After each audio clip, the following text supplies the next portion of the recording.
గత 3 దశాబ్దాలుగా జర్నలిజంలో కొనసాగుతున్న పాత్రికేయులు కనీస హక్కులు ఏం దక్కకుండా ఎన్నో ఇబ్బందులను ఎదుర్కొంటున్న దృశ్య పలుసార్లు ప్రభుత్వాల దృష్టికి ప్రజాప్రతినిధుల దృష్టికి తీసుకెళ్లి మా హక్కుల రక్షణ కోసం మా రాజ్యాంగబద్ధంగా రావాల్సిన హక్కులన్నింటినీ కల్పించాలని కోరుతూ ఎన్నోసార్లు వాళ్ళను కలిసి బ్రతిమిలాడినా మా ఆవేదన వారికి పట్టడం లేదు.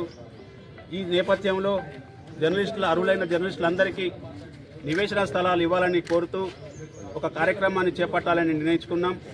ఈ నేపథ్యంలో గత 2 రోజులుగా దఫాలుగా కార్యక్రమాలు నిర్వహించుకొని ప్రభుత్వం దృష్టికి అధికారుల దృష్టికి తీసుకెళ్లి మన సమస్య పరిష్కరించుకుందామనే ఆలోచనతో మా జర్నలిస్టులంతా ఐక్యంగా ఏర్పడి నిన్నటి రోజున అంబేద్కర్ విగ్రహానికి వినతిపత్రం ఇచ్చి రాజ్యాంగబద్ధంగా మాకు రావాల్సిన హక్కులను కల్పించేలా చూడాలని అంబేద్కర్ విగ్రహానికి వినతిపత్రం అందించి కోరడమైంది.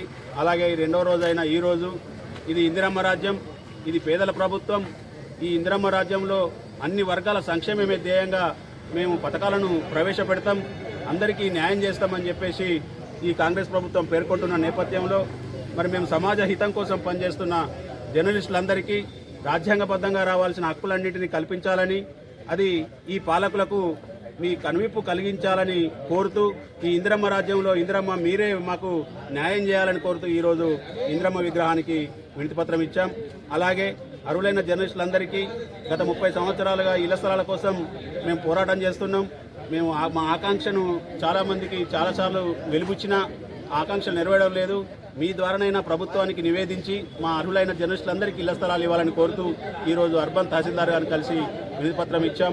ఈ కార్యక్రమం మా హక్కులను సాధించుకునే వరకు ఈ ఆందోళన బాట పడుతూనే ఉంటాం. ఈ కార్యక్రమాలు జరుగుతూనే ఉంటాయి. మాకు ఇళ్ల స్థలాల మంజూరు జరిగే వరకు ఈ ఉద్యమాన్ని ఆపేది లేదు. జర్నలిస్టులంతా కలిసి వచ్చిన జర్నలిస్టులంతా ఇదే స్ఫూర్తితో ముందుకు సాగాలని, ఈ కార్యక్రమాలను విజయవంతం చేయాలని మనసారా వారందరినీ కోరుకుంటూ ఈ అవకాశం ఇచ్చిన మా పాత్రికేయ మిత్రులందరికీ పేరు పేరున ధన్యవాదాలు తెలియజేస్తాను.